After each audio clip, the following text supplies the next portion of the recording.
January 6th protest organizers say they participated in dozens. That means dozen is 12. Dozens would be at least 24. Of planning meetings with members of Congress and White House staff. Two sources are communicating with House investigators and detailed a stunning series of allegations to Rolling Stone, including a promise of a blanket pardon from the Oval Office.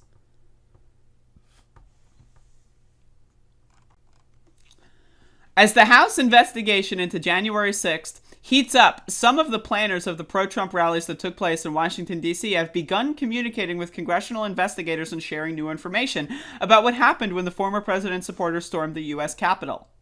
Two of these people have spoken to Rolling Stone extensively in recent weeks and detailed explosive allegations that multiple members of Congress were intimately involved in planning both Trump's efforts to overturn his election loss and the January 6th events that turned violent.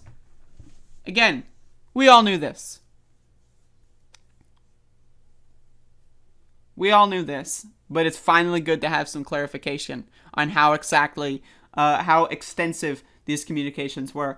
Rolling Stone separately confirmed a third person involved in the main January 6th rally in D.C. has communicated with the committee. This is the first report that the committee is hearing major new allegations from potential cooperating witnesses. While there have been prior indications that members of Congress were involved, this is the first account detailing their purported role and its scope. The two sources also claim they interacted with members of Trump's team, including former White House Chief of Staff Mark Meadows, who they described as having the opportunity to prevent the violence. The two sources, both of whom had granted anonymity due to the ongoing investigation, described participating in dozens of planning briefings ahead of the day when Trump supporters broke into the Capitol. I remember Marjorie Taylor Greene, specifically, the organizers say. I remember talking to probably close to a dozen other members at one point or another, or their staffs. Isn't it staves? For the sake of clarity, we'll refer to one of the sources as a rally organizer and the other as a planner. Rolling Stone has confirmed that both sources were involved in organizing the main event aimed at objecting to the electoral certification, which took place at the White House Ellipse on January 6th. Trump spoke at that rally and encouraged his supporters to march to the Capitol.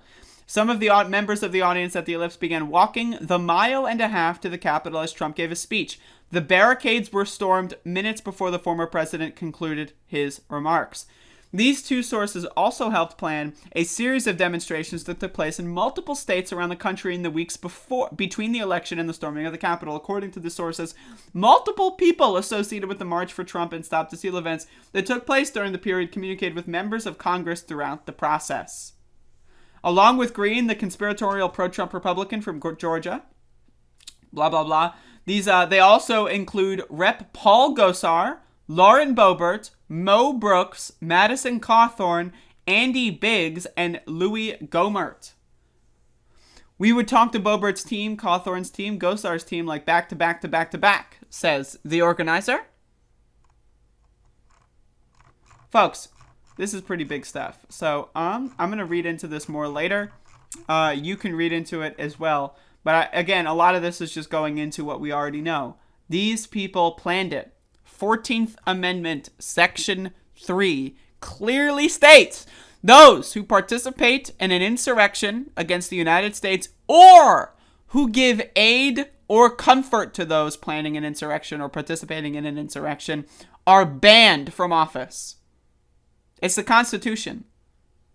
14th Amendment, Section 3. Why is it that the Republican Party doesn't believe in the Constitution anymore? You know who amended the Constitution to get these amendments in place? The Republican Party, right after the Civil War. So now the modern Republican Party is the one trying to overthrow the government again. Again, because for those of you that don't know, the party switched in the 20th century. And so now it's the Republicans who are the anti-constitutional, constitutional losers. 14th Amendment, Section 3. It's over. You don't need to vote on anything to just look at, just tap the glass on the wherever the Constitution is held, tap the glass, say, hey, look at that one, and boom. It's done. They're gone. They're fucking gone. The writing is on the fucking wall, folks. The Democrats are fucking spineless losers.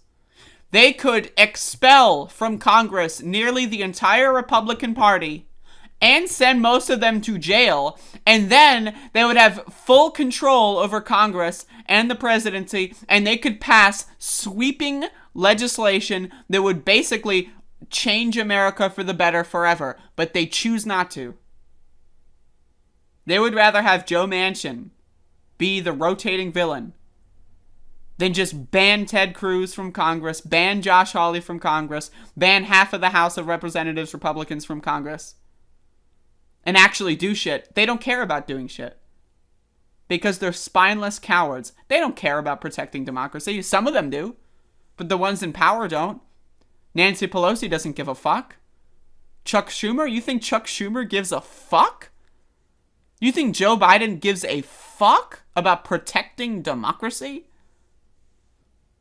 If they actually cared, they would read the motherfucking Constitution and say, bye-bye to the likes of Josh Hawley, Ted Cruz, and all these other fucking losers that tried to destroy the government. Now, again, I'm no fan of the United States government. But I live in the United States. These people keep telling me we have a constitution. I read the Constitution. It clearly states they shouldn't be in office anymore. Hey, you're the one who told me to read the Constitution. I read it.